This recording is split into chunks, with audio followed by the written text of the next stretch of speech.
The year was 1971, and Lahore was a city of sensory overload, busy, loud, and intensely alive. But beneath that energy, a major conflict was brewing. The signs of escalation were everywhere. In Lahore, posters commanded citizens to crush India. Across the border, the sentiment was mirrored exactly, with identical demands to crush Pakistan. To enter India, I had to walk 2 miles through a dense forest. The canopy vibrated with the sound of parrots and wild birds. I made that crossing on the exact day the war officially began. The very next day, the border slammed shut. It would remain locked for 5 years. I had traveled to India to find a teacher who could reveal my true nature. By slipping through the door at the last possible moment, I had unknowingly locked myself into a country preparing for total war. I arrived in New Delhi exhausted and looking for a place to sleep. The city was a gridlock of rickshaws and people, and when I asked for a bed at a Sikh temple, I was told there was no room. Instead, a man at the temple pointed me down the street. He mentioned a massive festival for a young boy who had just returned from a tour of the West. At the festival, I sat among a sea of 1 million people. When the teacher finally appeared, he was Maharajji, a 13-year-old boy sitting authoritatively on the stage, wearing a crown and jewels. His message was focused on direct evidence.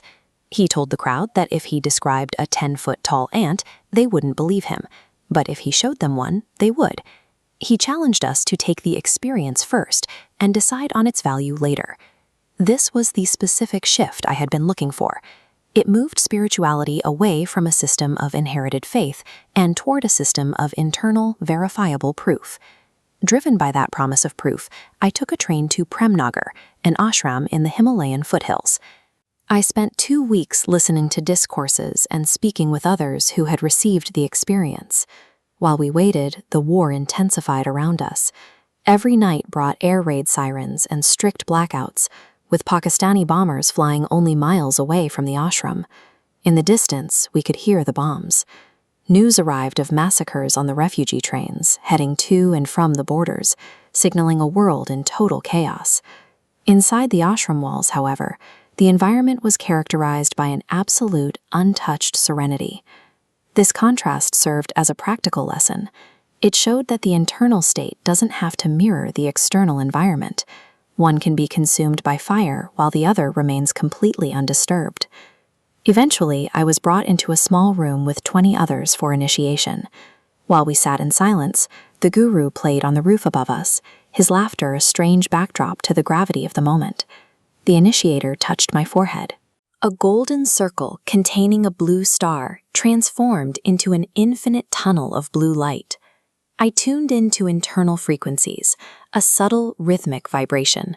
Finally, the endocrine system released living waters, shifting my consciousness completely. When I returned to my physical senses, my body shook violently, as if I were a duck drying its wings. I was overwhelmed, but entirely unharmed. This physical reaction suggested the body is designed to process this level of internal current. The next day, I sat by the Ganges to meditate.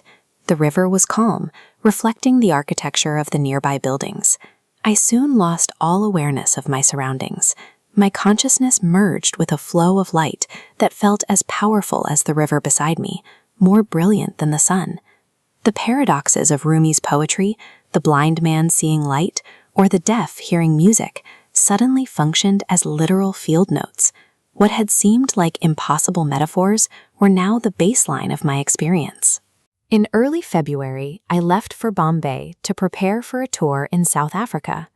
The world I was returning to hadn't changed, but my relationship to it had. Chaos and conflict are constants in the physical world, but I had found a source of peace that remained independent of those conditions, the blue ray in the center of the flames.